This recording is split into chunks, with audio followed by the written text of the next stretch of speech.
he also just talks about collaboration being different from everyone having one strategy that we all agree on, and okay, we're all going to do 1, 2, 3, and 4. That's not collaboration. In collaboration is about working with people who are very different, who see the world very differently from you, and just like agreeing that you're going to that you're growing and learning and you're increasing your understanding by your contact with those people and by an ongoing engaged conversation. I definitely see up close some companies that are really they have really dedicated, really hardworking people, and they're putting real money to trying to support this transition. And others that I see from the outside, and I'm like, oh, that doesn't.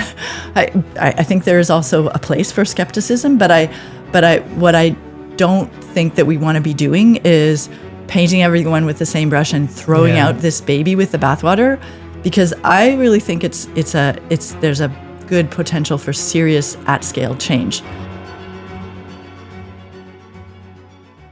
Hey everyone, so today we have a really, really interesting guest, somebody that's been in the heat of it for many, many years, co-founder of Equiterre, which was my first call to action many, many moons ago.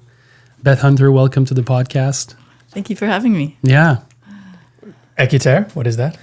Well, Equiterre is Equiterre. Equiterre was, when I was in my early 20s, like at university, Equiterre was, and you correct me afterwards because I'm on the hook here, but it was a non-for-profit, and the goal of Equiterre was to promote social responsibility, ecological awareness.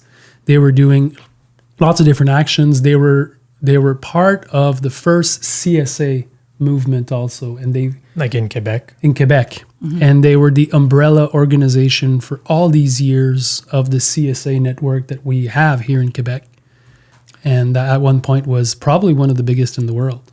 Yeah. Until it switched over to be run by La Capé as a farmer-led organization. But yeah, for many years. It was that. And it was also, Equiterre was in those very early days when we were a gang of mostly volunteers, people who had come out of the PIRG movements, the Public Interest Research Group movement that was active on several university campuses.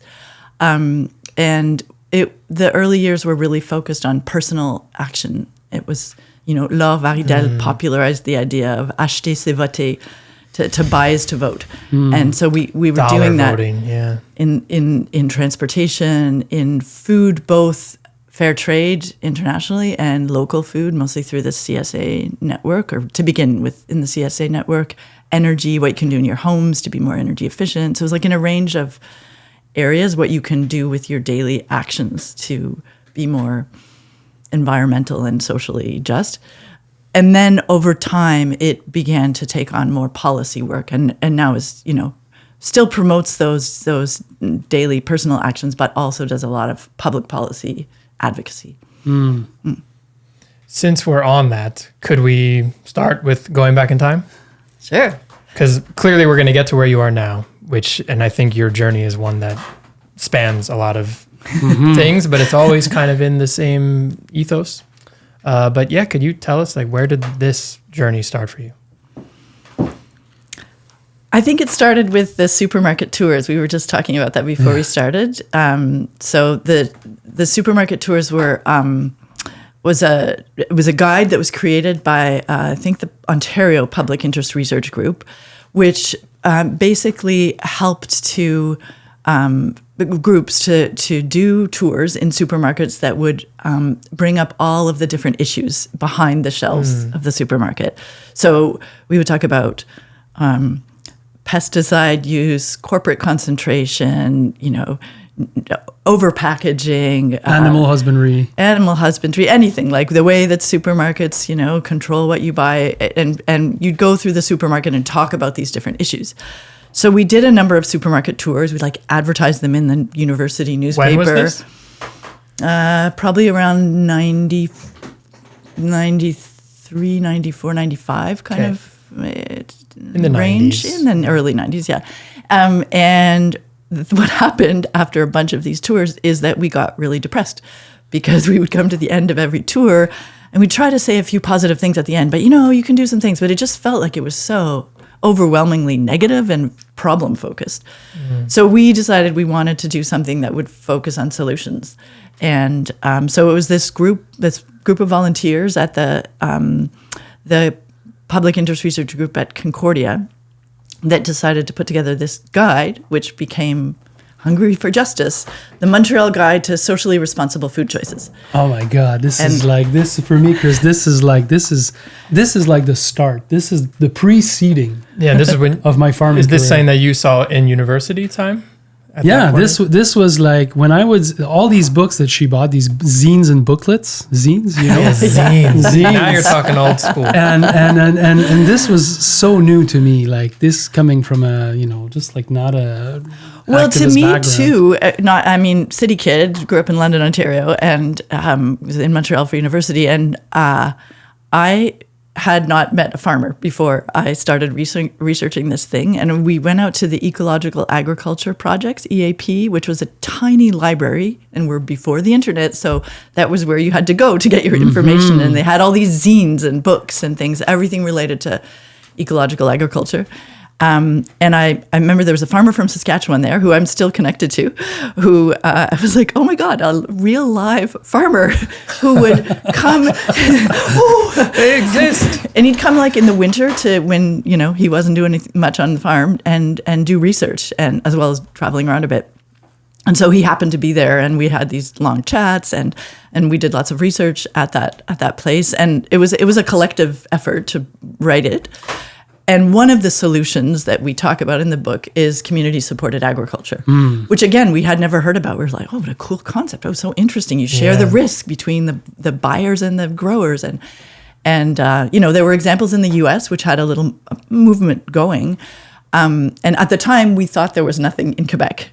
It turned out we were wrong, that there were actually a few, I think 2 or 3 CSAs that were already going, Jamie Quinn. And you just couldn't know about it. How would you know? How would you know, right? Yeah. Now we just type community-supported agriculture. So we decided, okay, we need to start this thing. So a couple of the early co-founders of Equiterre, François Meloche and Laure Varidel, Laure's family was friends with the Cadet-Roussel farm. This is a famous farm here, not far from here. They're officially kind of the first-ish kind of CSA. Well, as it turns out, not. But we thought at the time. So we went out there. It was a biodynamic farm. They had initially been. Jean was initially conventional, and then organic, and then biodynamic, and then we went out and we're looking at what's the farmer that we could convince to do this crazy project with baskets. And we went out to the backfield in his farm. There was a group of, 5 or 6 of us maybe. And we just explained what this thing was. Turned out he'd sort of heard about it a little bit. His son had been to the US and had heard about this, but then nothing really happened. And then here we were, this group of like early 20s kids saying, you want to do this thing with us? And Jean, he's so funny. Like he listened to us for about 20 minutes and then he was like, wait. We'll do that. Let's do that. For how long had he been farming? At that point, he'd been in Quebec for, let me think, maybe 10 years? Yeah. Something like he that. He was Swiss. French. Was he French? Yeah, from the north of France. Okay. And he'd started doing endives, which was like, a specialty crop that wasn't very popular here, but that he knew how to do. And then he was trying to diversify. He was selling to restaurants. It was like going okay, but actually not very well. Debt issues and so on. And so I think it was like a new concept that the idea of being paid at the advance of the season was attractive. The idea of just tapping into this energy to do something new and interesting. They were just like open, very empathetic, open people. And they decided to give it a go. And I think we had like 25. I think we actually wanted to have 20 and we got 30 sharers the first year. And then it just grew and grew and grew. And I think that until they're now in a new phase that we could talk about, but I think at the top, maybe it was at least 600 shares that they had. And what kind of acreage did they have? That was a big farm. It was a cow farm. They had cows and they had cows. big fields, and they were. Yeah. Did the Like a lot CSA of also grains. include animal products? Did they ever do that, or As an option? It wasn't part of the like an baskets, add-on, but you could order it, and classic? Yeah. What's the word when you say it makes me emotional? What's the It makes you emotional. I would say that. because I realized, like, you guys kind of starting this and and when I started farming, all of this was organized, set up. It made my farming career possible. Because without CSA, like, our farm would have never become what it is, and many other farms from the network. Yeah. And so just to think at one point this didn't exist, and then some people organized it, set it up, and Yeah. And it is, I mean, Quebec is sort of particular in many ways, as you know. And I think for whatever reason, this was one of the ways I think that it grew more quickly in Quebec than elsewhere. And I don't know if you know Ghislain Jutras. I do know him. He's a friend. Oh, yeah. And have you heard he has this podcast called À l'écoute de nos And racines? he goes traveling around, right? Yeah, and it's about the CSA movement. I was listening to bits of it recently and realizing how he was talking about how much more developed it was, like the network, but also like the solidarity among the farmers and the pace at which it grew in Quebec compared to, and I think it's still the case that it's like the CSA network is really strong in Quebec, and it exists elsewhere in Canada now, but it's very strong and sort of consolidated, like networked. Yeah, network and self-funding, because I was part of Equiterre for many years, like on the committees to have new farmers in the network. And let's say people pay a share, like the citizens, they pay a share. $10 goes to the network, and that's how the network would get would self-fund. And at one point there was more than 250 farms part of the network, and Equiterre, being better organized and structured, they would have the national marketing strategy for the CSA season. And so they would advertise, they'd have billboards in the streets, and then it was like, okay, it's time to, adopt a farmer. That was for many years what it was, a family farmer. And man, it was cool. And now it's still running. It's not as, there was brighter times. Oh, yeah? Yeah, there was In brighter terms of the network where it is now. And what do you also think, like, do you think CSAs in general have less, I don't know, like, maybe it's just because I've also been around them for a while, but it feels less revolutionary than when I discovered the CSA as well. I had that feeling of like, oh yeah, self-created. You just get all, and then the connection and that idea of shared risk was so big to like how we viewed it. Yeah. And it almost seems like it's become such a embedded business model that people just think of it as like, well, it's just a way to sell my stuff. It's not about, it's not revolutionary. I don't know, but I could be wrong. Maybe I'm just being. No, I think there's all different kinds of CSAs. Yeah. And I feel like the movement, and this is when I was listening to some of this Ghislain Jutras podcast, the people from Equiterre who were there after me and who were running the network after I left, we're talking about the sort of shift that happened. And I think part of it came from kind of the competition that was coming from other vegetable baskets and other home delivery options that had popped up. Of course. But, the desire for more choice, more flexibility, more diversity, like when we started out, it was like, you take what you get, you take what the farm grows. And like, it's going to be in whatever lowest packaging option they could find. Yeah. But a lot of people didn't like that. And as it went on, I think, especially in order to grow, they became more, I don't know what you call it. Is it conventional or? Because people then started having like 3 different options where there's the credit option, and you give a credit card and you subtract from it every week. Yeah, and you can, there's simple things that give more options, which are like, we're there from the beginning. You have an exchange box and you go in and you don't like rutabagas, you take kale or whatever. But then they started also having things like you have a certain number of vacation days and there's a calendar and you switch the days on the calendar. And I think there became more and more an effort to please what were initially called partners. And then like Equiterre changed the language to be abonnés, which is like sharers, I get. No, not abonnés, and that's members. the word that people members. use in French here to this day. Like most times I don't hear CSA, I hear abonné. Yeah. Abonnement. Yeah. So, and then the story with Cadet Roussel is that, well, first of all, like I remember, I think it was at a Regeneration Canada conference where Arnaud, who's the second generation farmer with Anne, who took over the farm from Anne's parents, he was just kind of lamenting that shift, how it really is members now, and that people it didn't feel to him like people were really supporting. There were less and less people who came out to the farm, and just this feeling of something more transactional. Mm-hmm. And it made me so sad when I heard him say that.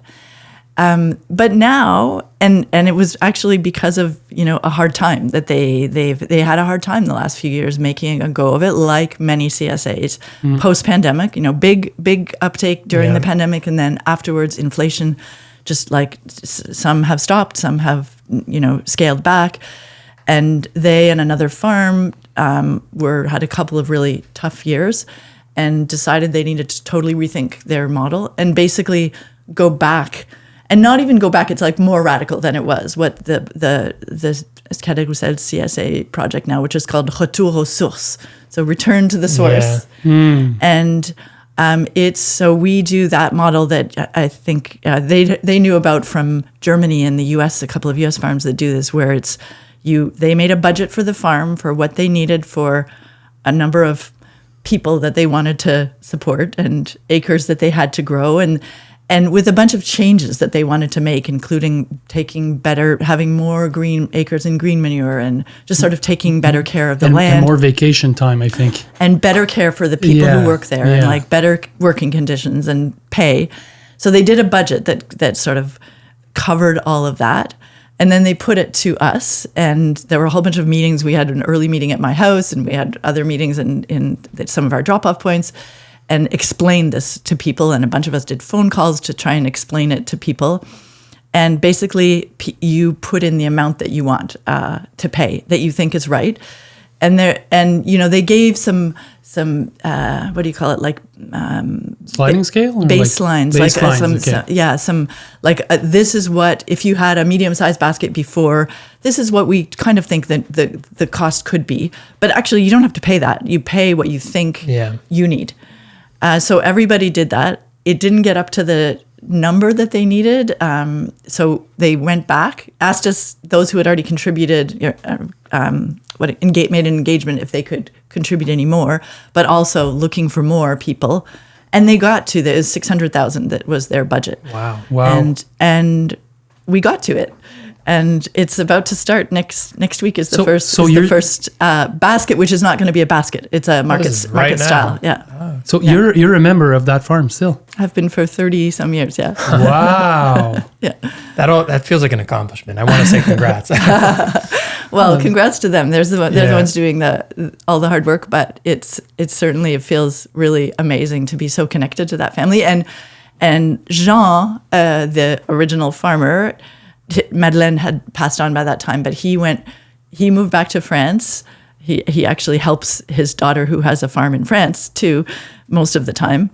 And my family went on sabbatical in France for a year, about 4 years ago. And we turned out to be only about 3 hours away from Ariège, where his daughter has this farm and he lives now. So we went several times for several days to go and visit and hang out at that farm and help that farm, and now we're back here. That's amazing. With Anne and Arnaud and all of their amazing team. Is this Madeleine? It's not. It's Diane. It's a farmer who had She had a farm not far from here, Diane, I think. Yeah. It's funny too. It's amazing. It's full circle. Yeah, it is full circle. It's full circle to having started the CSA in the first place. Yeah. And they're reinventing it right now. Yep. Yeah. It's pretty exciting.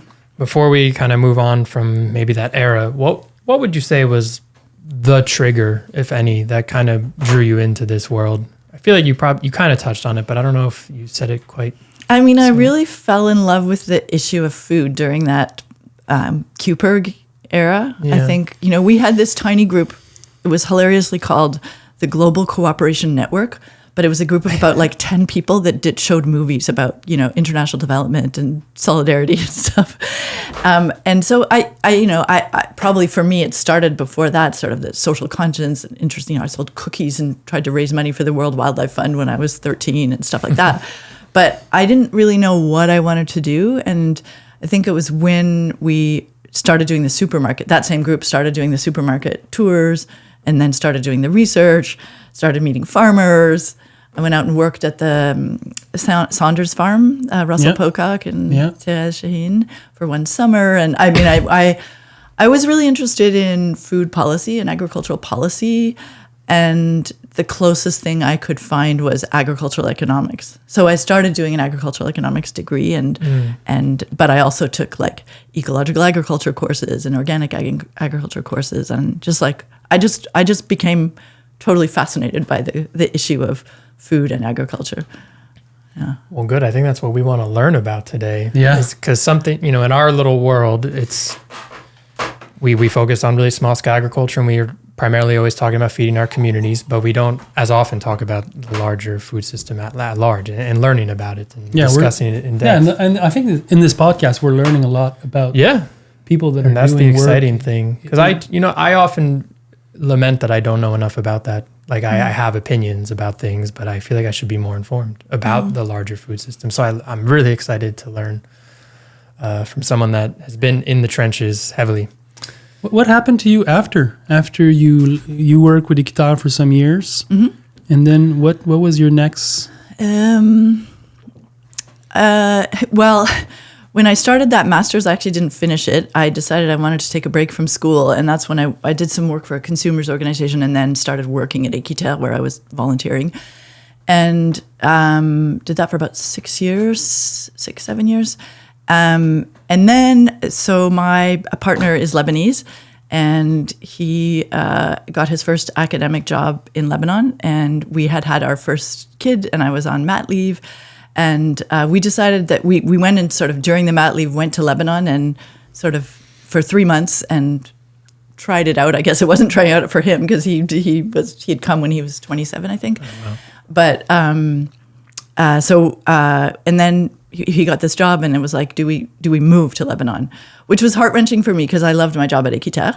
But I also felt like it was a great chance for our one kid at the time, then we had another, to get to know their families, and for their families to get to know them, and for me to get to know that culture.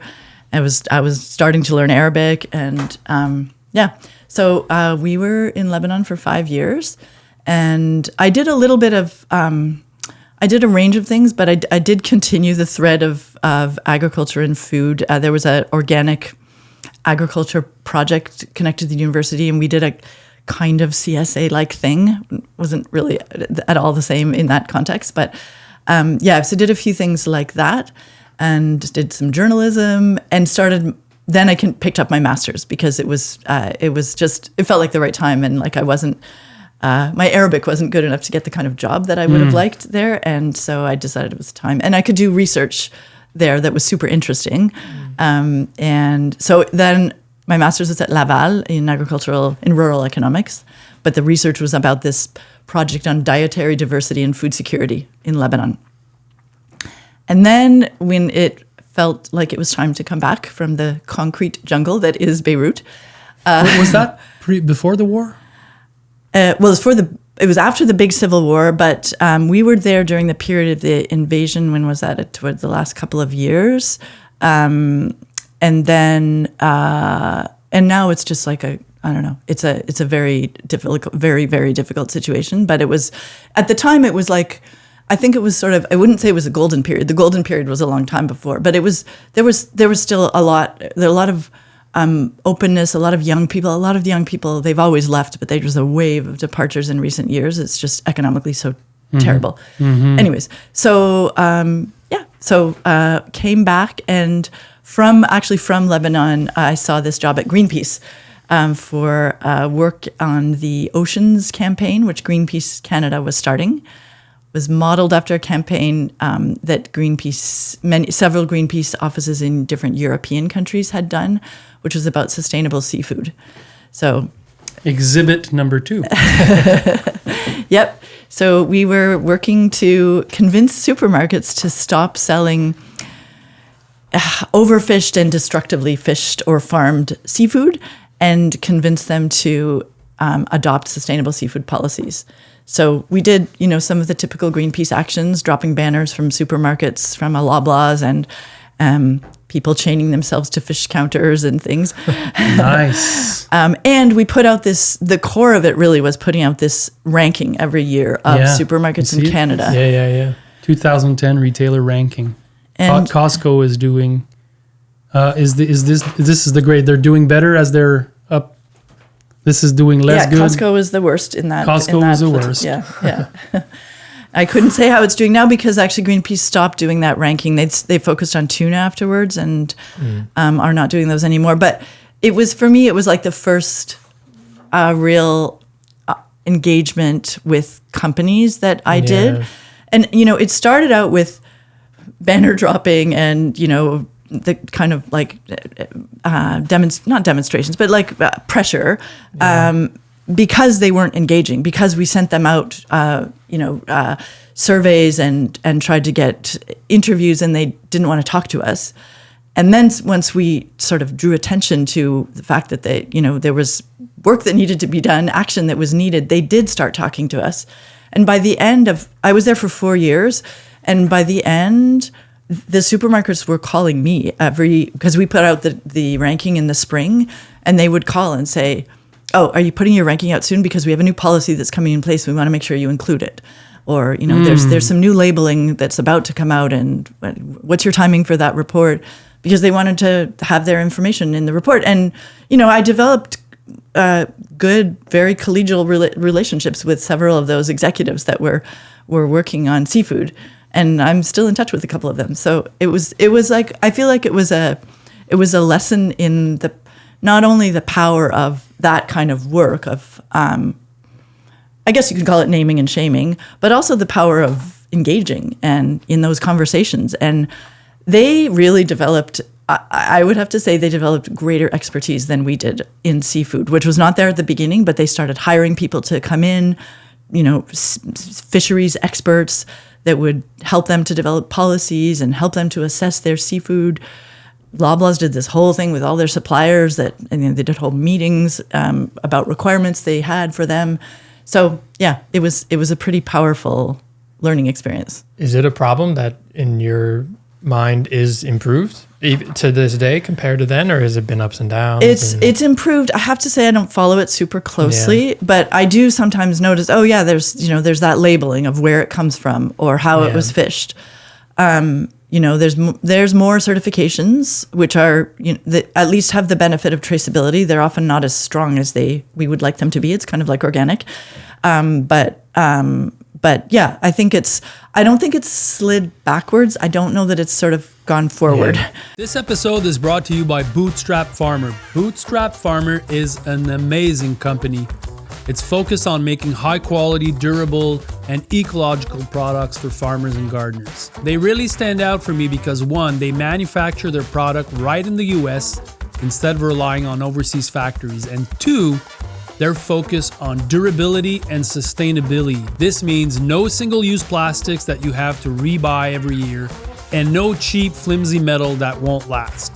Their hoop house kits are among the best out there, made of super thick galvanized steel that will stand out to the elements and last you a very long time, I guarantee it. And their seating trays are absolutely indestructible. Believe me, we did a test here at the farm. A car ran over the trays and they literally didn't even deform. On top of that, the Bootstrap team is passionately dedicated to seeing the farming community grow and thrive. And that really means so much to me. That's why I do what I do here at the Market Gardener Institute. So if you care about what kind of companies you support with your dollars, check out Bootstrap Farmer. You can find them out at bootstrapfarmer.com. Thank you, Bootstrap, for all you do. Love you guys. See you soon. You had to leap forward at least at this time, and perhaps it's held. I have a perspective on that. Yeah, sure. And it is that, when you have people pushing this, you influence people. Mm-hmm. And people change their mind. They get educated. You probably convinced some people in these industries to make these changes. These people leave, then the work needs to be done again. Yeah, it's like any change. You have to keep engaging. Because it's not just like systemic where there's a change and then it just changes. No, it's people inside these things, and it's like it always needs to be the story reunited, really important though, because it's pretty easy for your average like rebellious, radical, young punk kid to be like, screw that guy, like, and to talk about these big execs of these companies, but you like actually spoke to them and did real work, and that's how change is, or at least it's part of how change is. It's part of it, right? But you also need the people outside shouting for sure. That creates the space for the collaboration. But I think it's just informative to realize like someone's got to talk to him at some point. Yeah, and someone like their mind has to at least change. I don't know. At some point, it's not like they're gonna. You know what I mean? Like they have to change too. Yeah.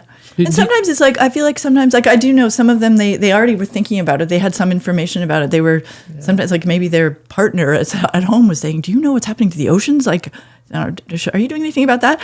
But then, there's a lot of things on their plate. They have a lot of pressures, and it's having an extra voice on the outside saying, you really need to pay attention to this. This is important.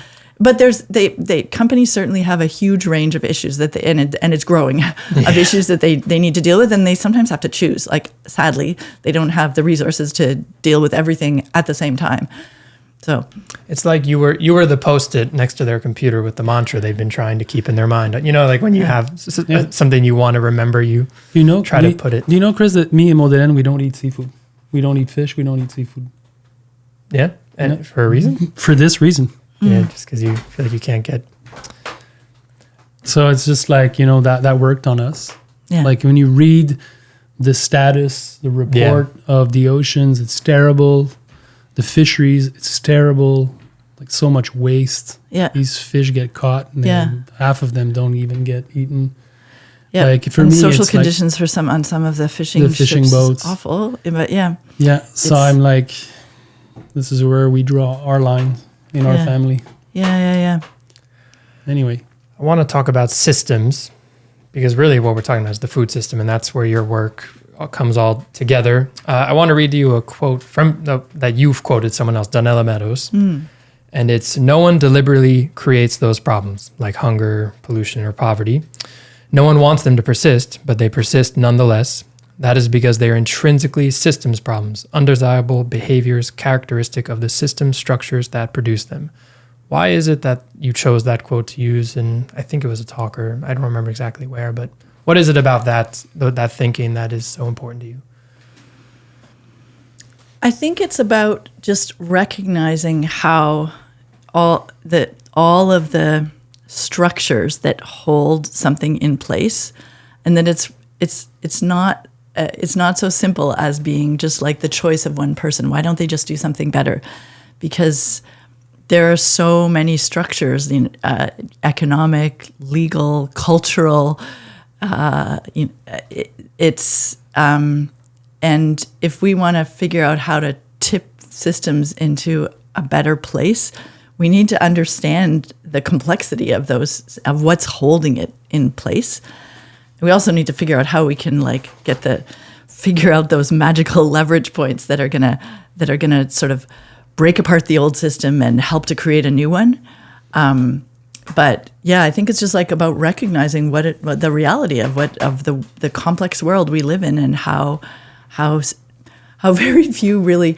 I mean, one of my other influences, Peter Senge, has often says it's all really very simple, and I think it's like it's simple and complex at the same time. It's simple in the sense of like holding on to what we want to get to, like the end goal, and sort of coming back to that is simple. But it's a complex system that we just, need to recognize that and figure out how to. Another thing that Donella Meadows says is we need to dance with systems. Like you can't force them. And sometimes you when you look at them too quickly, you think you understand what a leverage point would be to get it to change. But actually, unless you really look at it and look at the data and observe it over time, observe the action of the system, not what people are saying about the system, but what it is actually doing, only then can you figure out how what the real leverage points could be. And is that something that you've done in your career, to kind of look at systems, trying to figure out how they work, look at the leverage point? Yeah. So after my period at Greenpeace, I spent 10 years, 11, at the McConnell Foundation, which is a private philanthropic foundation based in Montreal that funds projects across Canada, and invests across Canada. And at the time, I was very lucky to come in at the time when the board had just approved funding for a sustainable food systems initiative, which was sort of music to my ears, because I was all super interested in systems for years. And the fact that it was like an opportunity to, from a place of like a kind of, that has a sort of opportunity to be bird's eye on what's happening across the country, and has resources to be able to work in, that was like a huge opportunity. So yeah, over those 10 years, I did lots of systems mapping and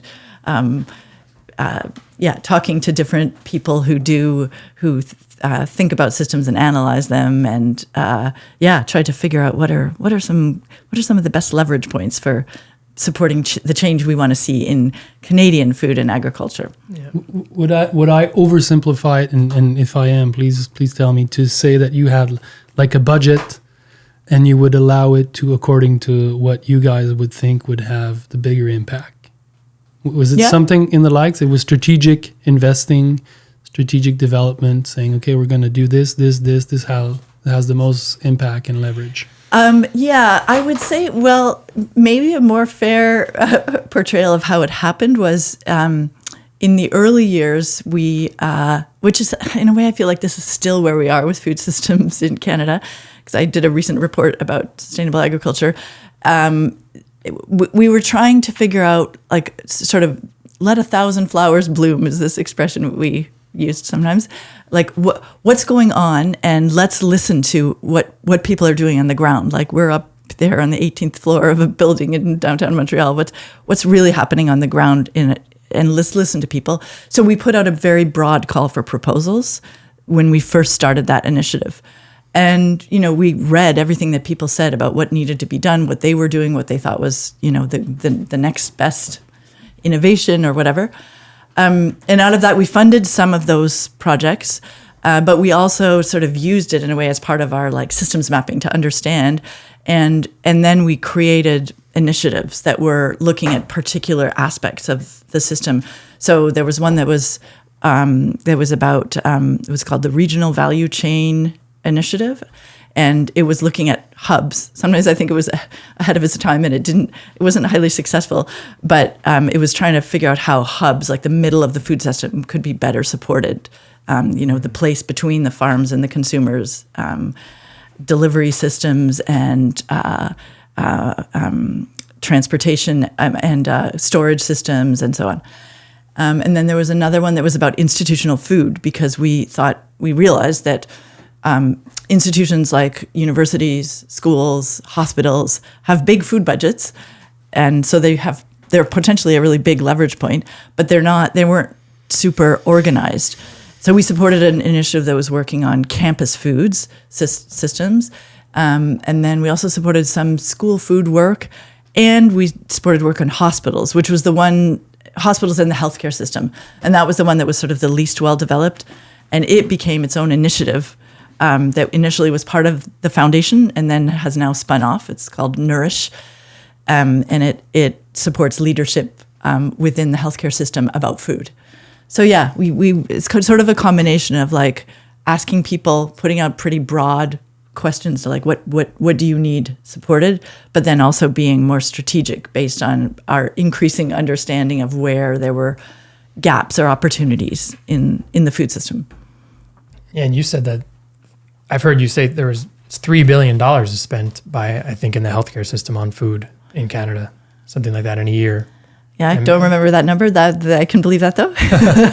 And imagine if some of that share went to more diversity of farms, right? Yeah, right. More, and there are a lot of really amazing people doing work on trying to get more local or sustainable food into hospitals, and they have very tough jobs because their budgets are so limited, and they are not the highest priority, which is one of the conundrums and issues is how do you make food, which is so fundamental to our health, be a stronger part of our health care system and actually include it within this is starting to happen. It's very exciting. There's a whole movement towards food prescriptions, where doctors or nurse or nutritionists that work with them will not only look at what's the disease and what's the clinical pathway for someone who comes into a hospital, but also how that can be accompanied by better food, and especially for folks that don't easily have access to, say, fresh fruits and vegetables. They can help to hook them up to a fresh fruit and vegetable box and provide a subsidy for it and that kind of thing. So that's one of the things that's exciting that's happening in food and healthcare. To hone in on, there's so many scattered problems within the broader food system, but I feel like if you return it to at least some base sources, a big question that I think you're working on more now is the idea of industrial farmers being able to transition and that whole problem. Because right now we have all these farmers, it's corn and soy. The food system has evolved together with that as a system. Yeah. And it's like, how is anything ever going to change unless some of those can transition to more diversified production? Yeah. I believe that's, from what I see on Foodbridge, which Yes. is your current project, I believe. If you could talk about that and that particular problem. And Yeah. We're trying to figure out how to help farms, taking them wherever they're at, transition to more sustainable, regenerative, maybe organic systems, and diversified systems. So part of it is, and we actually spend a lot of time thinking about crop diversification and trying to make that happen. And I'll tell you more about that. But it's also, even within, the corn and soy production is not going away tomorrow. So, even within that production, what can be done to better support, bringing cover crops in or using less nitrogen fertilizer or pesticides. So I think the core, though, of our strategy is that farms can only do that, especially the diversification piece, but really all of it. That government supports are great, and in Quebec are there's a larger amount probably than elsewhere of that of good programs, and there's a number of other programs that are working directly with farmers, but they really also need markets to support this transition. And, farmers would typically prefer to have their funding not come from a government subsidy, but from better prices at a market. But also, it's just it's a longer term, bigger scale leverage point. It's a big, there is nothing stronger or faster than markets once they decide to change, and at scale. So the idea is, how do we get the markets to support that work, and that could be through there is definitely a financial part to that. It could be through a subsidy or a better price, a prime. What do you call that? Not sure. Surplus surplus, amount. That's a better price. But it also can be through supports like research supports on figuring out what are techniques that can be cost effective, maybe even cost saving, but also ecological. And it's also through what we're better at in Quebec than many other places, but the technical supports, the agronomic supports, especially independent agronomic supports, and the peer learning that everyone knows is so critical for farmers to be able to. I don't need to tell you guys anything about that. So, and the communities that support the kind of change that otherwise can be socially hard. So how do we do all of that? And how can the market players be part of that and support that? That's what we're trying to do. I think generally there have been, we're working on field crops and grains, but I think there's a similar probably pattern within market gardening where what you don't want is to have this production and then no market. Like, you don't want to have, and this has been the experience of farmers, especially in crop diversification, where they're given the promise of, grow lentils or grow oats or whatever it is, and then they grow it and then there's no market for it, and they've just wasted, they've taken a huge risk and it's not panned out. So we're trying to avoid that by really from the beginning have work that's integrating the production, the producers and the buyers, along with other actors in the middle. So in the project that we just launched in April in Montérégie, we launched it with a workshop that had about 20 buyers and a dozen farmers, and then researchers and government folks and a few NGOs, and we workshopped 6 different crops and how they could become more sustainable and what it would take. So we could hear from the farmers what do they need, and from the buyers and these are worlds that don't talk to each other very much. Yeah. So it was the opportunity, for say barley, which is one of the projects that we came out the other end of that process. The growers and then the malters and the breweries, especially the microbreweries. What are they trying to do to get more local production? How do they end up buying more local but also sustainable regenerative malt, barley? So yeah, that's kind of what where we're at with that process. And the idea is to just sort of figure out what is blocking take up of more diversified, more sustainable crops and production by farmers, and help with whatever that is, whether it's financial or storage or better information, better understanding of the quality specs that are needed for buyers. It can be a range of things, and it kind of changes depending on the crop. That's what we're in the messy middle of trying to figure out right now. So that's Foodbridge. That's Foodbridge. And yes. and you started Foodbridge. Yeah. So I left the McConnell Foundation about almost 3 years ago. I really wanted to do something more operational and that felt sort of more, I loved having that bird's eye view and being in that very innovative space for so many years. But I think I wanted to change, and I wanted to do something that felt like it was closer to the climate and biodiversity crisis that is so present. So I actually looked around for a while, for a year or so, trying to figure out if there was a job out there, and decided there wasn't anything out there that was what I wanted. And so I decided to start this organization. So you came back to farming. Yeah. I mean, and I really did. I actually was like, I wonder, maybe I should work on mining. Cars are a big problem. What about you could have, right? What about the auto industry? And then I just realized, like, there's so much that needs to be worked on. Like, we all need to do the change. And I knew a lot already about the food system and agriculture, and I had a bunch of connections, and it just made sense to carry on, go back to that and deepen it. And it's been amazing. I want to deep dive a bit further into each of the barriers to change. I have a list here. I won't read all of them now. We'll just go one by one. But the first, barrier to transition, basically, would be the cost, of course. But why is the cost? Why is it so costly for a farmer to transition from? Why is that? I think my understanding is that there's a period during which, and we see this in organic. That's why there's transition. A transition period, and there need to be transition supports, and the same for regenerative. Even if there's still a use of fertilizers or pesticides in certain restricted cases, but when you do that transition, that you guys know way more than I do, into things like reduced tillage or reduced use of those chemical inputs, or even adding in more cover crops, green manures. The cost of those seeds and of looking after it, there are those costs in the initial years, and then it takes time before it pays out. That investment really pays out in terms of increased yields from better soil quality.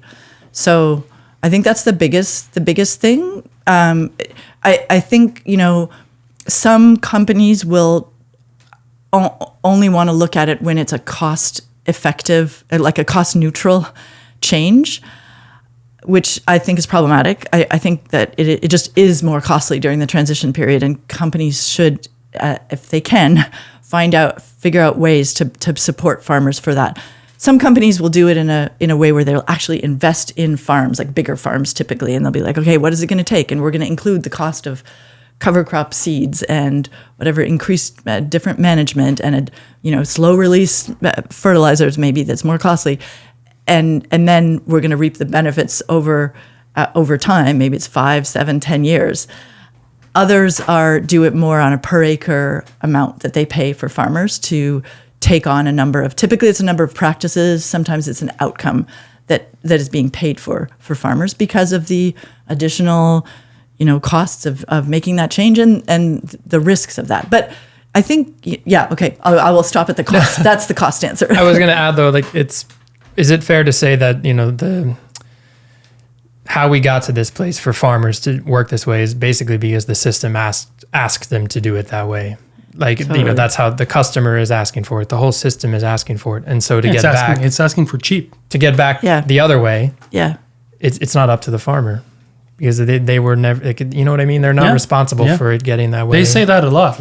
I hear that often. It's we're asked to produce at the cheapest possible price. Totally. This is what we're asked for. So we're not asked to grow nutrient-dense food. We're asked to grow cheap. Yeah, farmers are doing exactly what the system is asking them to do. Yeah. They're very rational choices that they are making. Yeah. And now we need to shift the system so that it is possible then for the rational choice to also be the ecological socially just choice. Yeah, because currently part of the problem is that there's no real incentive for them to change. Right. Yeah. There are some now, but they're not enough. They're not strong enough. There need to be more incentives over more parts of the system. And Yeah. Can we talk about the cultural and social barrier? Like the crossing the divide. I've heard you use this phrase before because unfortunately there is kind of like a political differentiation in a lot of ways between those kinds of farmers and other types that are more, you know what I mean? So it's... Yep. And it's kind of funny because it feels like it really shouldn't have to be that way. Why? But it is. Yep. And so what do you think about that? Could you explain that problem a bit more? And then also maybe some ways you see that it can be solved. Yeah. Big picture, I think the whole political divide and the unfortunate sort of equation of some of these practices with a political spectrum is really too bad. And a lot of organizations just try and deal with it by saying, okay, we're not going to talk about, say, climate change. We're not going to use the words climate change. Or we're not going to use the words regenerative. A lot of farmers feel sort of insulted by that. So people, maybe we need to just talk about soil health. We need to use words that people feel engaged by. And from the farmer's perspective, I think that it's totally justified to feel like it is not okay with most of them, I would say, most of you having such a difficult work and career, and then having the blame for some of the environmental consequences being put on them. So it's from that sort of sense of reactiveness. The pushback is from that feeling of guiltiness for doing what they've been. And I think that creates anger too, because it's basically they feel like they're being screamed at, like everything you're doing is wrong. Yeah. You're a villain. Yeah. And maybe some people make the argument that some of them are, but it's like, what do you expect to happen if you call someone a villain? Yeah, exactly. That is totally not helpful. The whole polarized environment. So then I think, we do try and deal with that by starting where people are and recognizing this, the risk and that it would entail and how it should not all be, it's like with CSAs and this is a bigger system too, it shouldn't all be on the farmer's shoulders. So how do we share that and take it up with consumers and buyers and manufacturers and distributors? Everyone has a role. And then I feel like more practically when we talk about that cultural piece, it also is around how do you sort of make an environment, like a peer learning environment where for farmers it doesn't feel like they're the odd man out or they're sort of betraying the history of the traditions of their family, but that it's something that a bunch of people are trying, and there's we're all in this together. It's evolution, it's progress, it's kind of like moving forward. Yeah. But you know what? The great unifier is good business. When people are doing good business together, they don't really care if you're religious or if you're whatever. We're doing good business. Yeah. It's all good. Yeah.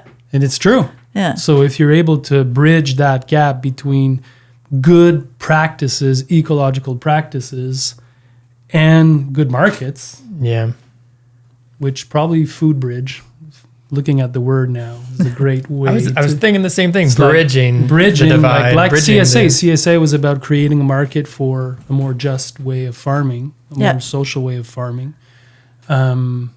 You don't solve everything, but you solve a big piece because you're creating this relationship. Yes, totally. Yeah. Is that your thinking for? Yeah, I mean, at the heart of Foodbridge is collaboration. We say, bold collaborations for more sustainable, regenerative, diversified farming.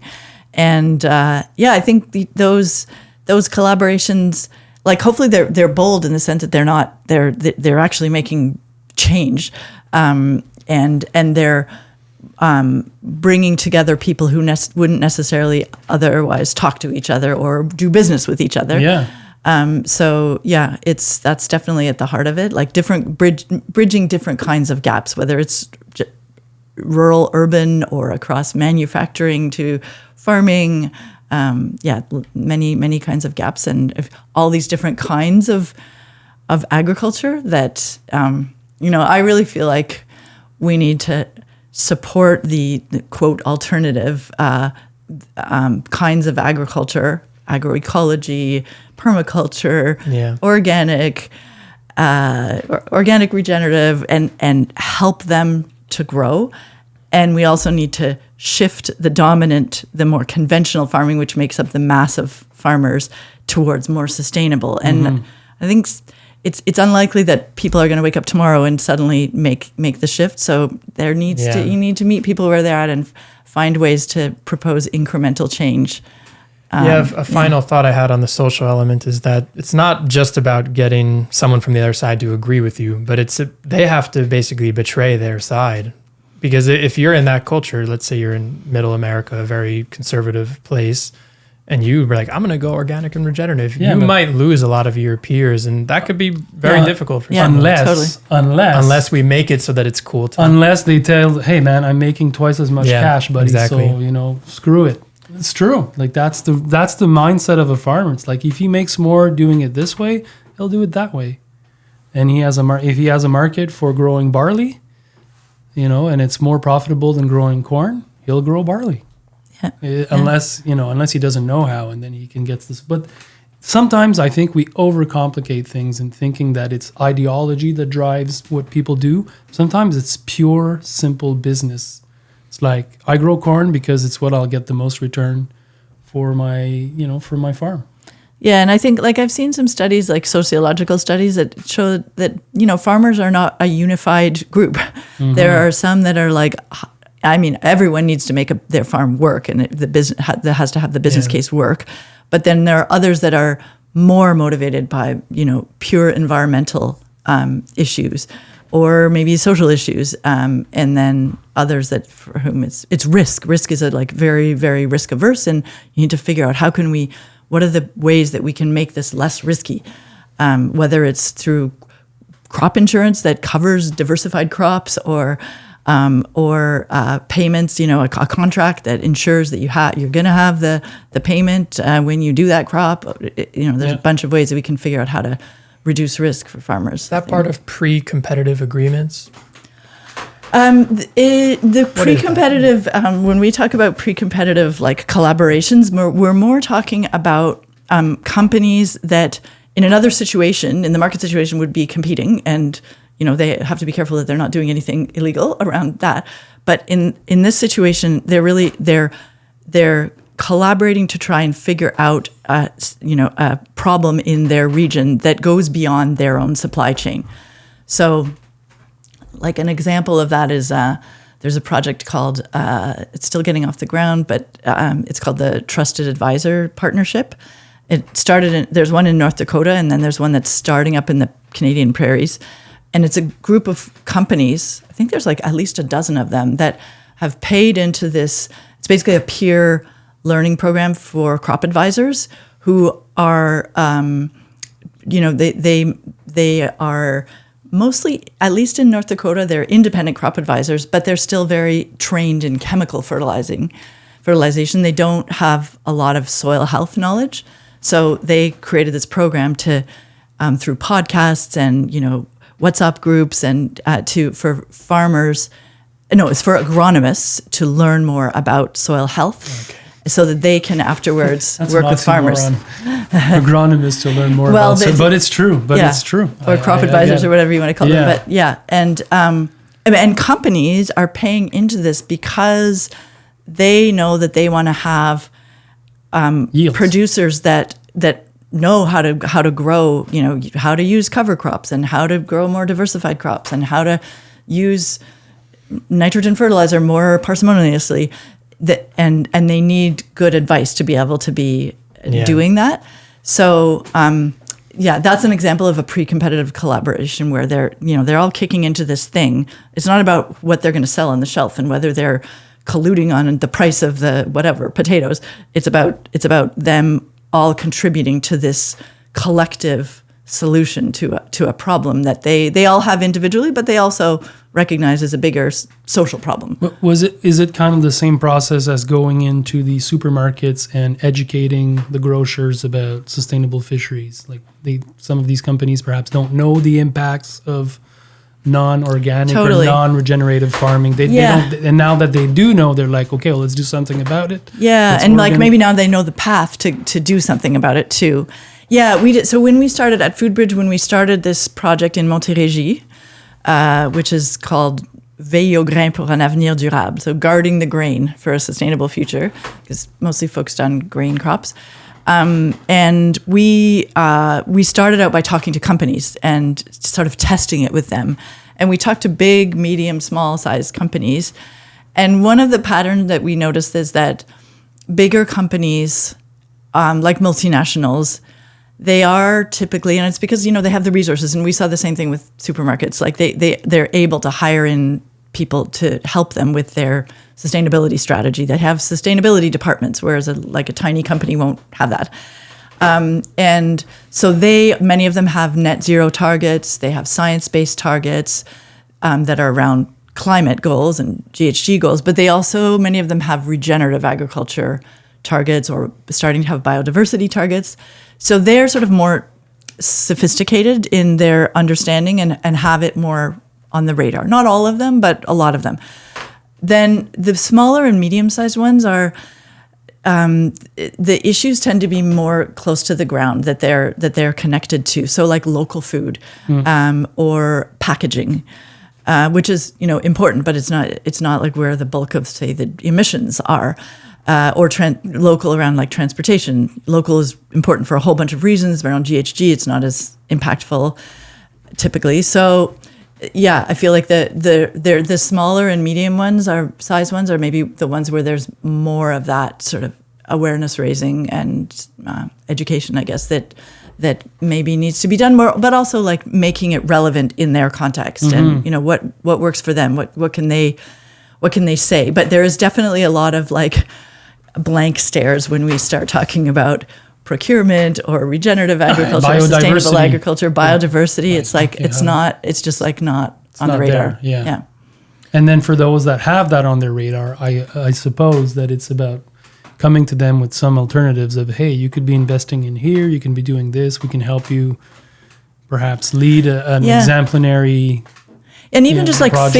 figuring it out, like what is it that's needed? And like one of the things that I really love about the collaborative work that we're doing, like in this Montérégie project, is that within the groups, like we're after that process that I described, we have focused primarily for now on malting barley and oilseeds.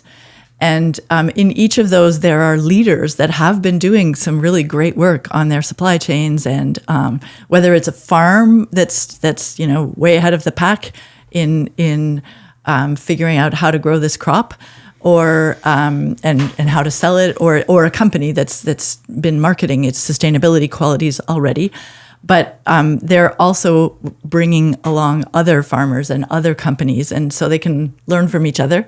And, the idea is be able to collectively make it possible for farmers to take up these better practices. When it comes to the multinational corporations, and I ask this because I think you maybe have actually seen the closest into it, Do you feel like there's still a lot of greenwashing? Do you have any cynical aspect in terms of how that feels, or do you feel there's actual real positive things going on at that level? On the company. Depends. Yeah. I think it depends on the company. Like, I really don't think we can paint them all with one brush. This podcast is proudly supported by Tessier Greenhouses. Tessier has always been one of my top choices for greenhouses and tunnels. For over 45 years, they've been manufacturing high quality and incredibly strong structures right here in North America. Their products can withstand the heavy snow loads we faced here in the Northeast, and their prices are among the best in the market. Tessier offers excellent service and expertise, always ready to help with customized solutions. I particularly appreciate their commitment to innovation and their willingness to listen to the needs of growers. At the Old Mill, we use several of their Gothic Caterpillar tunnels and micro tunnel for season extension, and I'm always impressed with their design and build quality. Without companies like Tessier, food sovereignty just wouldn't be possible. So thank you, Tessier, for helping us growers feed our community year-round. You guys rock. Use promo code MGI10 for 10% off your first order and free shipping in select regions. Because yes, I definitely see up close some companies that are really they have really dedicated, really hardworking people, and they're putting real money to trying to support this transition. And others that I see from the outside, and I'm like, that doesn't. I don't want to right now do any naming and shaming, because I actually don't. That's not what we're working on. But I do. I think there is also a place for skepticism. But what I don't think that we want to be doing is painting everyone with the same brush and throwing out this baby with the bathwater, because I really think there's a good potential for serious at scale change. And we don't want to miss this opportunity by being like, we need to be rigorous, and we need to ask for transparency, and ask for science-based targets, or ask for people to explain what they're doing, but also give them a break in the sense of recognize that this is really complicated, and particularly the measurement tools. It's a plane that's being built as it's flown. The GHG protocols and how it all plays out. Soil health. Soil health also. It's in an exciting way. There's so much that we still don't know and that we're learning. And so we need to give ourselves some space for even just ecological health that as a word, a one size. What does that mean exactly? How to measure that? Yeah. What are the key indicators? In a good way that's not, that we don't want to have carbon tunnel vision where we only think about carbon, even though we know that's so important. But how do we measure biodiversity? All these outcome measurements, and that's why a lot of payments to farmers are more practice-based for now, because the outcomes are so hard to measure at this point. But it's coming. Yeah, and I've always wondered, at what point is a monoculture a monoculture? I mean, we all understand a monoculture, the idea of it, and that it's bad, but there has to be a barrier somewhere where you go from small enough of it that it's not, and then so I feel like those are things where we don't have great definitions. It's we see 1,000 acres of something, then you can call it a monoculture, but what about 100? What about 200 acres? What about 50? Do you have? Because I think of monoculture as 1 year. Then doesn't it depend on whether you're farming something else the next year? You could say that too, but I feel like a lot of people see it also as just a size of space. Yeah. Okay. But perhaps you're right that also it's the year. It's the one every single. No, but year I agree. Well. If you have 100 acres of one thing, even if there's a crop rotation, it's still not a lot of space for birds and for. Yeah, if you don't have hedgerows and grassways and everything, there needs to be at least some kind of oasis there. I just mean that we don't really have a great real definition in terms there's not a number where it's 40 acres, and it's kind of, I guess it's also case by case. In the prairies, it's different than here too. It's more naturally that way, whereas here it's more naturally forest and edges and pockets. And But there's definitely a dynamic, a problematic dynamic around losing prairies and having them move to croplands, which carbon sequestration goes out the window then. But and the croplands aren't necessarily highly diversified. So, but again, it's the system that's asking for that. Farmers are acting, and ranchers acting very rationally when they do that, a switch like that. Do you get, Beth, you as somebody that's working at perhaps, you talked about scale a few times, like trying to impact the change at scale. Mm-hmm. So working with corporations, working with, governments probably.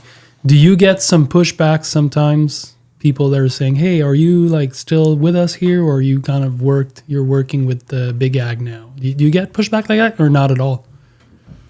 People that don't really know perhaps what you're really doing or why? Well, I mean, yes, I would say yes. You do. I guess I feel like because I interact a lot, like I'm part of a CSA and I have been for 30 years, and I'm part of a lot of, socially, a lot of movements and with activists and researchers and NGOs and, folks who don't work with with companies. I do find there's like, it's not necessarily directly challenging me, because actually they don't necessarily know what I'm doing to begin with, but where I hear a pretty negative narrative. And, as I say, I think it's problematic to paint everything with one brush. But also, to be fair, people maybe haven't been hearing with enough transparency the stories of the good stories that are out there. And so there is skepticism. So yeah, but I don't know. I feel like it's also maybe, who knows, maybe, when you sort of sit at that frontier, you get some credibility for, also supporting the more holistic approaches, which I really think we need both. We need everything. Yeah. And we need to support those more holistic approaches to grow and take more space and become better. And we need to figure out how to get the bigger systems, like take people where they're at and get them moving incrementally towards more sustainable practices. I want to talk about your sabbatical time because you wrote a blog during this time that I came across and read some things. And, because you weren't on a singular work mission at this time, I feel like you were thinking large and wide about many things. Yes. And I must say, it was refreshing to read a blog. I don't know, in the social media age, everything's so fast. Just like, oh, wow, a blog. Like, oh, how lovely that you found it and read it. I enjoyed some of them. But what were you thinking about during that time? Oh, so much. It was I don't know if you've had this experience, but I just was at a point where I just was feeling like I was on such a fast-paced treadmill of work and like just managing all these different things. And like to be able to, it was such a luxury to be able to stop. Yeah. And it was an unpaid leave for me. My partner was on an academic sabbatical. And so I just had this luxury of being able to like think and read and learn about all kinds of things that I otherwise didn't have. I only otherwise read executive summaries often of reports, and I could actually read the whole reports, read the IPCC report on climate change. And so yeah, like on that level, just kind of the learning, feeding my understanding of systems and issues. There was a whole big part of that. One of the things that I did was, along with my dear friend and mentor at the Sustainable Food Lab, to embark on basically like a informal research study about better farming. It started being about soil carbon sequestration, and then he quickly realized that it was too narrow of a focus. So we broadened it to kind of better farming systems and what does it take to support better farming? And we talked to people from companies and governments and NGOs and farmers, and we started doing the interviews just before the pandemic hit. And it was like such an amazing time to reach out to people because everyone was stuck at home. And we were doing online interviews anyways. I was in France, he was in the States. And so we together, mostly the two of us, sometimes there were other colleagues of his that joined, but we did just 50 some interviews. And then for Hal, it was the kind of seed that became the Scale Lab, which is an initiative at the Sustainable Food Lab that that looks at how to scale, which that was sort of the core question. How do we go beyond like pilot projects and get it into the drinking water, these changes beyond at scale. early adopters. Yeah. So that and it's still going on, this Scale Lab. It's mostly a group of companies that think about this together. And they did like some work on internal company work and how do you go beyond the sustainability departments into marketing and finance and the C-suite. And for me, I think really thinking back now, I think it was kind of the seed of what became Foodbridge. I mean, it was still, I went back to the McConnell Foundation for a year and did all kinds of great things. But I think it was there in the back. And as I was exploring, what do I really want to do now? I think that was feeding it a lot. Is it fair to say that time made you think a bit more again about individualistic action? I say that because you wrote a post, A Drop in the Ocean, about individual acts, and you were all focused on systems, and like at the opposite kind of end of the spectrum would be the individual act. And I'm sure so many people feel a degree of cynicism. We all remember like switching our light bulbs and be like, but then the feeling of this is not changing anything. Like, where do you see individual acts? It's about being consistent. I mean, it's also a drop in the ocean, and it takes a gazillion drops to make a wave, right? So it's I don't think we can use the argument like, oh, we're so small, let's say on GHG emissions, Canada compared to China. Like, well, yeah, everybody's small we all need to, on this planet, need to do something and do our small part, and it will add up. But I think there's also a piece of it that for me is about walking the talk and being consistent. And so just sort of, it's almost like this personal understanding of, which is kind of when you spend a lot of time, if you're someone who spends a lot of time doing policy work or working with, in systems or with big companies, it's like, it's also refreshing to do something which feels more direct and concrete, even though it is a drop in the ocean. It feels good. Yeah. Feels like you're actually doing. Yeah, like one of the things I did on that year we were on sabbatical was join the food co-op that was in my little town. And it was so great. We just like, I learned how to be a grocer in a very small way. And like, this is how we order food. And it was like, wow, this is how it happens. It's not like rocket science. And also just being part of a community that was interested in understanding all the issues behind food. And like, was that in France? That was in France, yeah. Wow, lucky you. Yeah. And they like good food there too. Yes. Yeah. Good quality food. Do you feel like you learned something during that time that you're taking with you to this day? I mean, you kind of are saying some of these things already, but yeah, definitely framing the question. Yeah, I mean, I feel like this sort of renewed desire to engage with issues around biodiversity and climate came from that. I think I came back from that feeling like even more, having just read about it and thought about it, and then in these conversations also in the context of farming, learning about some amazing initiatives that were happening. I think that sort of inspiration was one of the things I took. And then, as I said, like the specific, noodling. What does it take to get this to scale? What do we really need to do? I think there's seeds of a lot of that carry forward from all those conversations. Yeah. Yeah. Culture eats strategy for breakfast. What does that mean? Such a great quote. Well, it means you can strategize all you want, but if the culture is holding the system in place, it won't move. Do you know a little bit Donella Meadows' work on systems change? I learned of it from reading some of your So stuff, she was an amazing systems thinker and systems dynamic modeler. It's part of the Club of Rome that wrote this very seminal, I think 1971 book called Limits to Growth, which was sort of predicting that we need to stop growing and consuming, and because they wrote it when? 1971. Of course. We need to stop growing.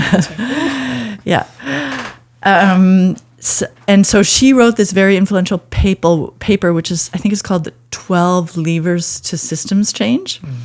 And it kind of goes backwards from the ones that are levers but are sort of actually less powerful, that include things like taxation rates or regulations, and then it goes further down to the more fundamentally powerful leverage points, which the second to last one, the second most powerful one, is paradigm shifts, which is, when you just make a mind shift and she says saints do this, and and it can change.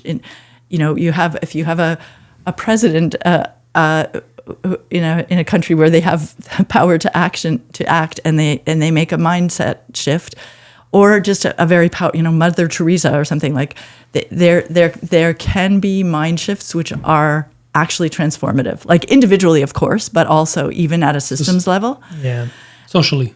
Yeah, we'll go to the moon, and everyone's like, "What?" And you're like, "We're going to the moon." Yeah, moonshots. And then people are like, "Okay." Yeah, this is something we talk about so much, culture. Probably more than anything, that's what we talk about in these podcasts. Yeah. What do you think of that line, culture eats strategy? I just want to know which one is number one. What's number one is going beyond paradigms. Oh, so, what does that mean? Yeah, it's this. Honestly, I don't fully understand it, but I think it's almost spiritual. Maybe it's like the ability to suspend your set of beliefs and values that you hold on to. And like Donella says, if you do that, you can move mountains. If you can like let go of all of the sort of maybe like petty or just entrenched beliefs you have, and figure out how to move forward. It makes me think of psychedelics. Yeah, like if everyone was doing, if you're talking about putting things in the water. Yeah, drinking water. like we put LSD in the water and just have a mind shift collectively.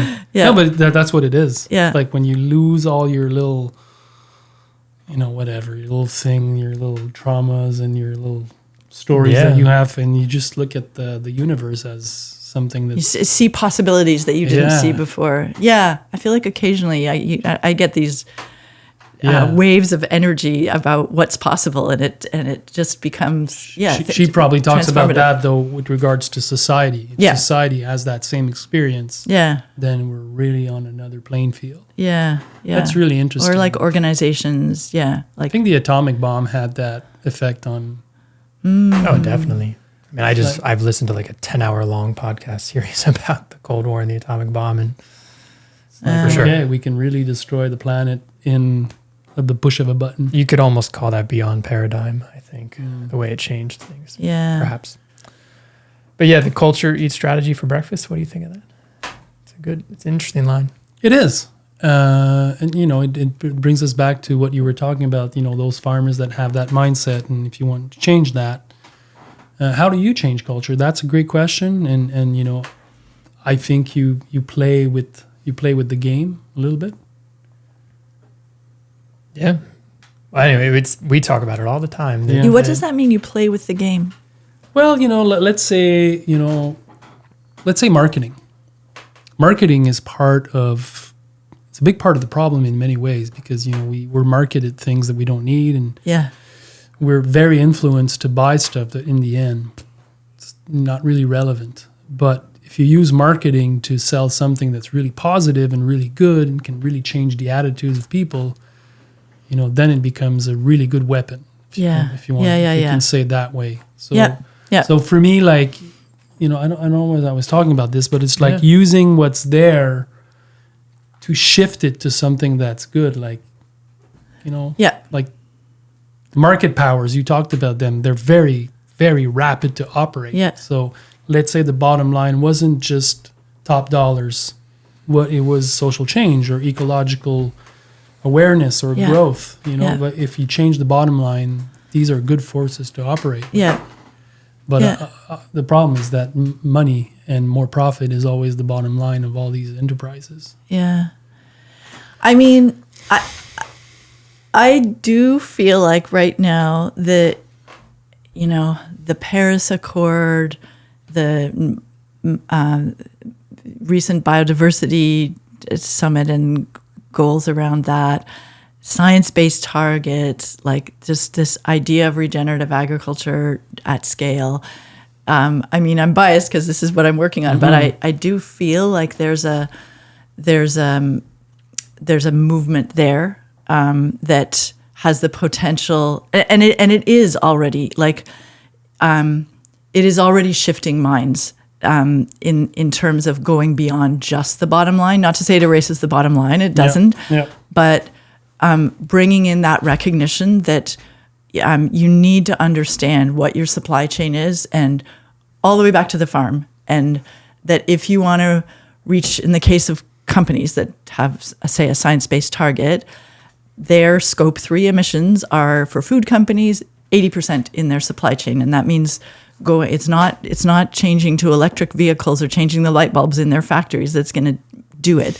They need to go back and support farmers to better share that risk of having a lighter footprint. And I think that is a wave that's coming. That's I don't think it's going to stop, and it can It's bring funny some because change. we're coming full circle. I think it's there because there's people like you doing this work.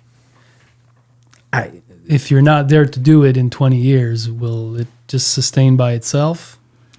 Like, we'll see. I don't know. And these are good questions because hopefully- we're talking about system change. And so, Yeah, and when I think about system change, I have this like image of this sort of like a thing. They call it a regime in systems change theory, which is kind of Soviet evoking, but it's like the technical, social, cultural, political thing that's held together. And I think that if we shift to, say, a system where you need to account for what's the impact of your production on biodiversity and on climate and on water, and that becomes something that is standardized in accounting, the way we have standardized financial accounting system now. Everybody uses the same system. And I think that that's just an example of once something becomes structured, then it won't change as easily. We'll see. I mean, what's going to happen with the carbon price in a year or so? Like, things do change with politics and culture and everything. But there are also things that once we've sort of put some solidity around it, structural solidity, it becomes harder to change. Yeah, and that can be good and bad. If it's a KPI that companies follow, yeah, it's there on their radar every day, every month, every year, every 3 years, every 5 years. It's always linking it to more profit, but then if both are not exclusive, like you could be more profitable by being more ecological. Yeah, just like if an individual executive, if their KPI is not only what profit they've made in the last quarters, but also how progress they've made on their sustainability goals. Yeah, or how much That's what they've we need. impacted their team positively in the workspace.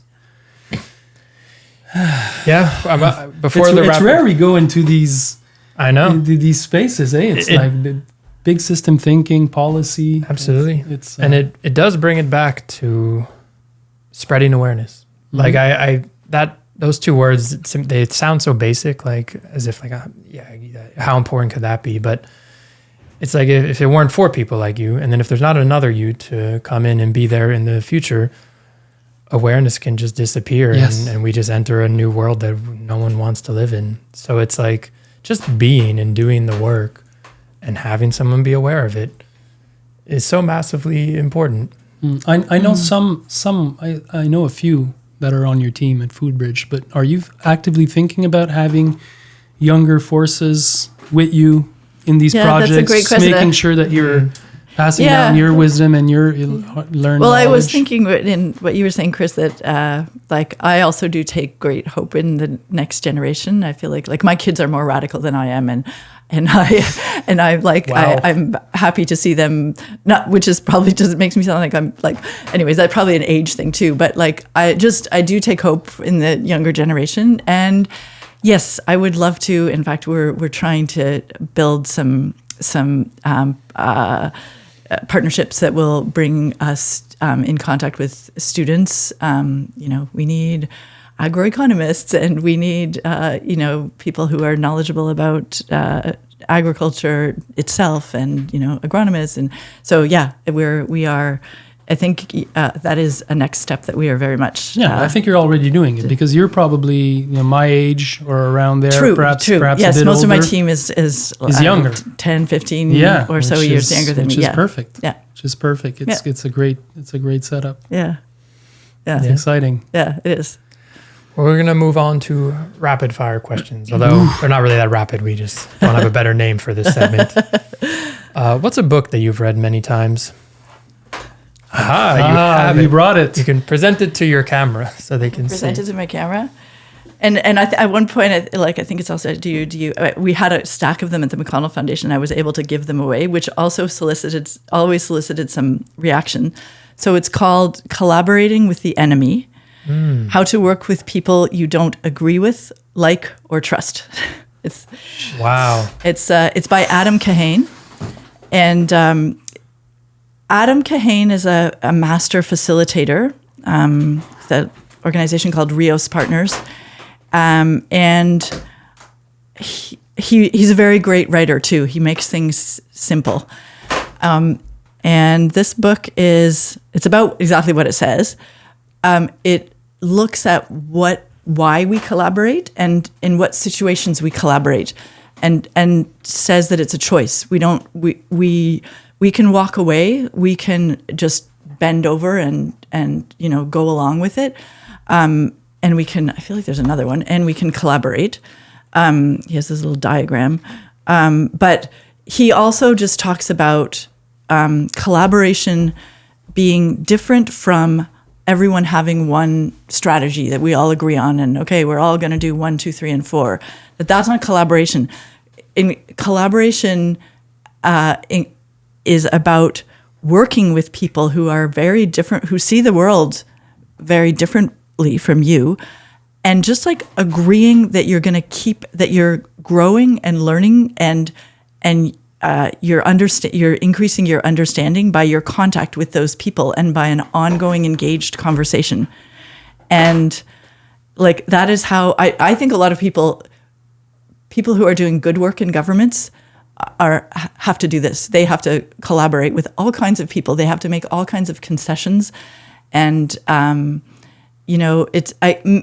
maybe it's consensus to some degree, but it's not consensus in that like we all agree on exactly the same thing. It's more like what can we all live with, and how do we all find value in this conversation, and how can we sort of respect each other enough to agree that despite our big differences, going together, we're going to get further than if we were all just in this situation, whatever it is, than if we just all went our separate ways. They should give that to the U.S. government. That really officials. that makes me think of, because I think about cultural divide a lot, and something I've thought about really recently was like when you disagree with someone, maybe it's a problem that's always existed, but it feels very present, is that like my choice in how to go forward is right, but your choice is going to be a catastrophe. It's not that it's just going to be different or like another way of going, but it's like, no, your choice is a catastrophe if we go that. And so what I mean is like, we don't even have a path forward to collaborate because the other option is not just another option. It's catastrophic and unacceptable. Yeah. And it feels weird. It's like, that's the other one that I was forgetting. Actually, it's fight. Like just like you're gonna go to war. yeah, and or obviously something. in that sense we have always had that because there's always been war. And, Yeah, but the promise of the Yeah. collaborations is like you have to. I feel like, you have to have an issue that's important enough to everybody that they want to put in the time and effort to collaborate because it's freaking hard. And you have to have some kind of a starting point where there's enough respect that you can be in that conversation and you can listen to the other person, like really not just listening, preparing the rebuttal you're about to make, but really trying to hear what are they really saying. Do you feel that we have to live in a world where everyone in every country collaborates? No, I think there's lots of situations where, maybe that would be a dream world. I don't know, but I think that we, in history, we go by with many working in many of the other ways besides collaborating. But, I think that also it ends up in wars and or in pedagogic, situations where a lot of people are just crushed by, they're just like crushed by their governments or their company or whatever. So it's definitely not ideal. And I feel like, the more collaborative situations we can foster, probably the better we will be as a planet and a society. Learning how to collaborate is a pretty big skill. I think so, yeah. It's a big part of our modern time. I mean, we're in most ways, it's the most peaceful time in history. And part of that's because I think there is more collaboration now than there has been in the past. Yeah. As much as we feel so divided, it's like, I always find that funny how it feels like the most divided time ever, but it's actually probably not in a lot of ways. What's advice that you heard when you were really young, but you only appreciated a lot later in life? I feel like I used to hear this expression, don't let the perfect be the enemy of the good. And I didn't really get it. I was like, yeah, whatever. Like, I don't really know what that means. And as time has gone on, I have in more and more situations seen that, either like a little situation, like just put out the LinkedIn post, even if it's not, you're not sure it's exactly right. Or, but also in this situation that we've been talking about where, I feel like I've sort of in my life kind of gone back and forth between the kind of working on more holistic, but small approaches, alternatives, solutions, and ones that are like kind of like collaborating with the enemy and figuring out how to do incremental change in big systems.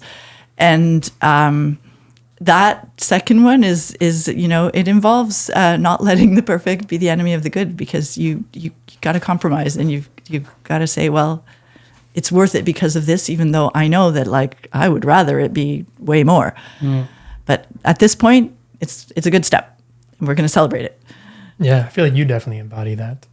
Just the idea of like just keep going and do what you do. It doesn't have to be completely perfect, polished, because otherwise you'll never get anywhere. Right? Yeah.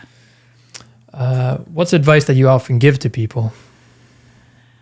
Well, I often share this, so I'm going to cheat and steal it from my friend and mentor, Hal Hamilton, I was telling you about from the Sustainable Food Lab, who at one point when I was in a really difficult work situation, told me, do not act out of righteous indignation.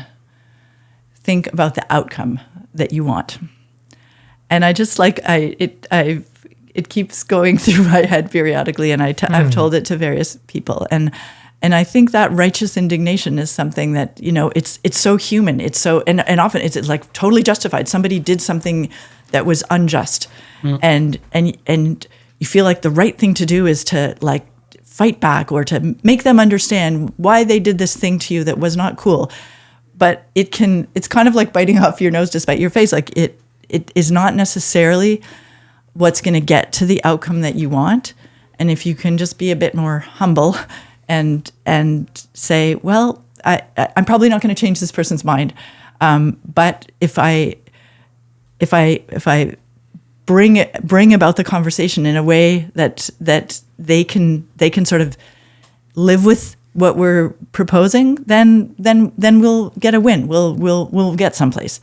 But if you act out of righteous indignation, then often you're like, then you've blocked it. Then you've like turned them against you. And yeah, I have a friend who also told me about an Indigenous, I can't remember his name, but an Indigenous sort of friend and mentor of hers who said in conversations, you need to ensure that the other person doesn't lose face. And that he would often have like long conversations in trying to get to the point that he wanted to say, and trying to figure out how to say it in a way that wouldn't make them lose face and then actually probably turn against them, and then the conversation's over. Yeah. I guess being diplomatic in a way, in how you communicate. It's also sometimes it's like, I'll say that to a lot of the young farmers that I have on my crew, is just like, sometimes like even somebody's been harmful to you, you go to them and you excuse yourself for your behavior, and that just opens the dialogue for them saying, you know what, I'm sorry also. And then, But you're doing it not because you feel that you've done something wrong, but you know that by saying that, you're going to open the door for the other one Yeah. Kind of being the bigger man, if that's still an Yeah, expression yeah. today. Yeah, take the higher road. Take the high road, and it's Yeah. kind of like the outcome is what you want. Yeah. Saving face, that's I mean, interesting. and also. this is where I say, like, I feel like I shared this with a couple of younger people and early 20s, and I feel like their reaction was partly, well, yeah, but that's not. It's like strategic voting in politics or something like that. It's like it doesn't feel like it's the right thing to do, like, but we want the right thing. Like you're not saying. But I feel like it's. I'm ready to let that go. It's probably wisdom kicking in. Exactly. What's something that people aren't talking about enough? Jeez. I'm torn between like issues like biodiversity. Like I do feel like animal welfare, like how animals are treated as we raise and husband them. It's so off the radar here. And biodiversity, like I think it's making inroads, but we are still, understandably, there's a lot of carbon tunnel vision where we just like, all we think about is carbon. And like I think it's important to we are making some progress and we need to keep that, but we just need to also bring in these other issues like biodiversity. It's so heartbreaking when you look at the statistics of where we're at with biodiversity, and it's forever when we lose species. I mean, that sounds sort of kitschy or something, but it's tragic, and but it's also it's also what's going to build resilience for us. So it's not just about like, oh, we like the nice fuzzy animals that are going extinct. It's like also all of the soil microbiota and the insects and everything I think we really need to find ways to pay more attention to that.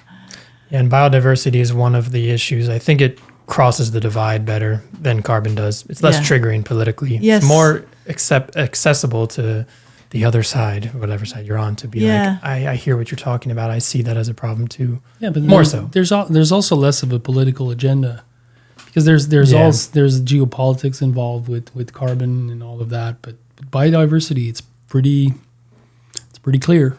Exactly. Pretty simple. It's there or not. Yeah. And then I would just like in a totally other register say love. Mm-hmm. Like I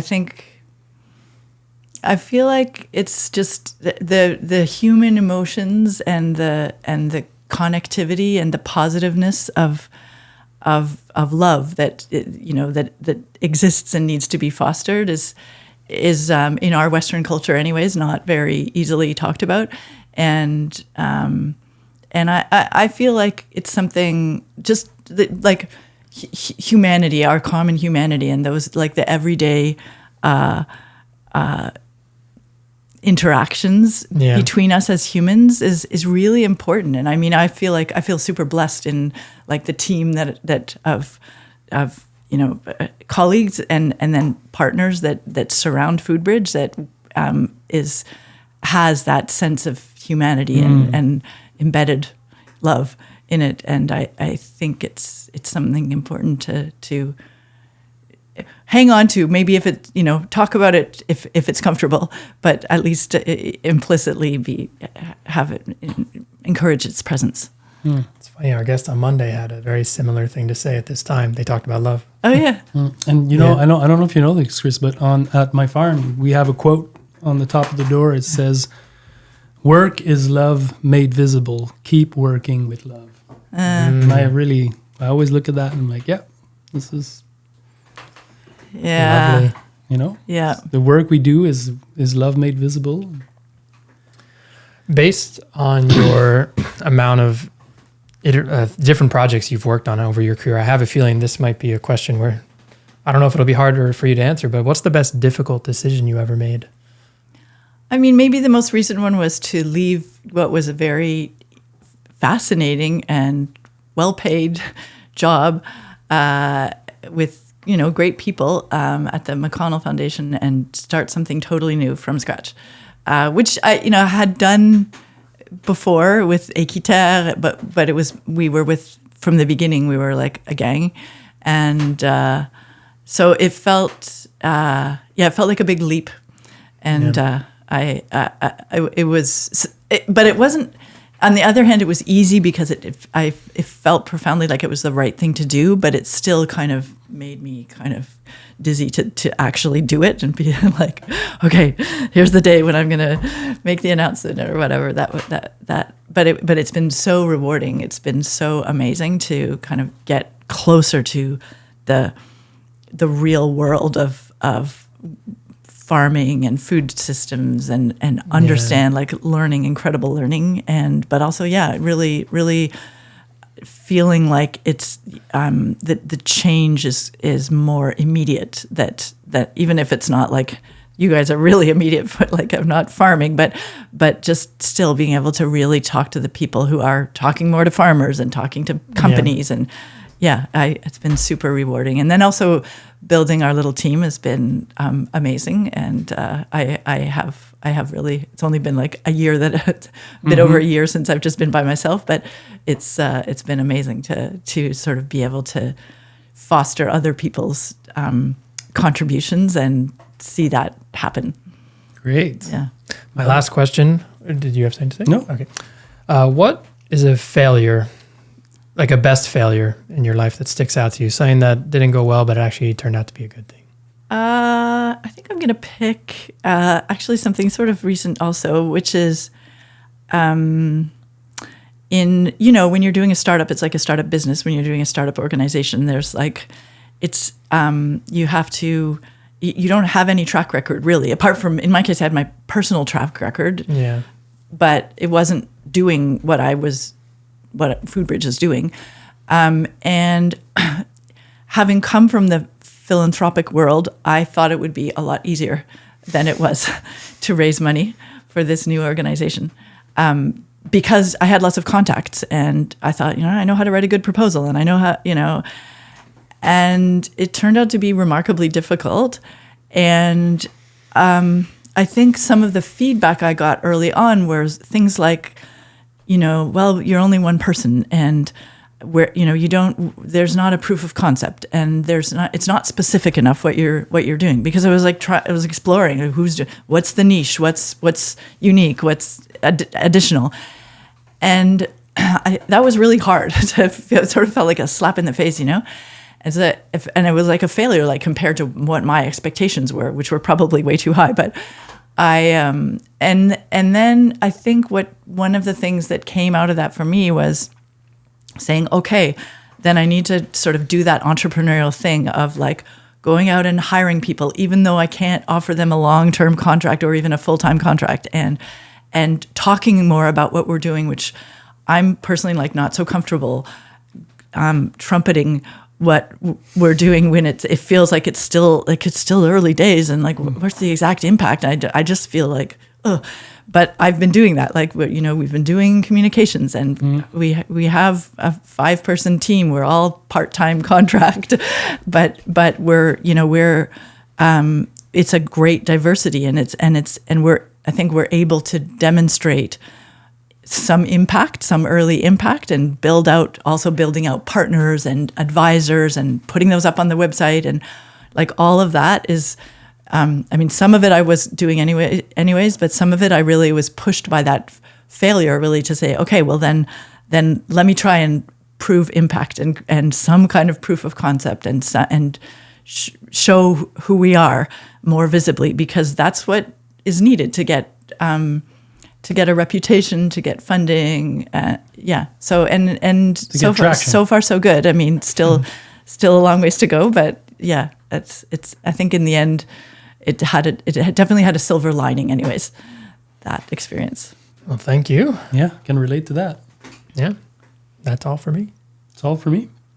Well, thank you for having me. No, this has thank been you for a super coming. Interesting conversation. It was, and again, like I think it's people like you that are doing this important work that allows a lot of farmers to have opportunities. So really appreciate the work that you do. Oh, well, it's the farmers that are doing the hardest work, and I so appreciate. I'm so ever in admiration and grateful to the farmers of this world. So if people want to learn more about the work that you do, they can visit your website at foodbridge.ca. Is that? That's it. Yep. Foodbridge.ca. Social media also, are we present on social Mostly on LinkedIn. On LinkedIn. Yep. Okay. All right. Well, that's it, everyone. I hope you guys like this episode. We did. And I hope things are going well where you are. We'll see you next time. We're out. Hope you're enjoying the podcast. These are important conversations, and we're really excited to have them and to share them with everyone. You can check out the work that we do at the Market Gardener Institute. You can check out our website, themarketgardener.com. Our mission is to multiply the number of small ecological farms around the world.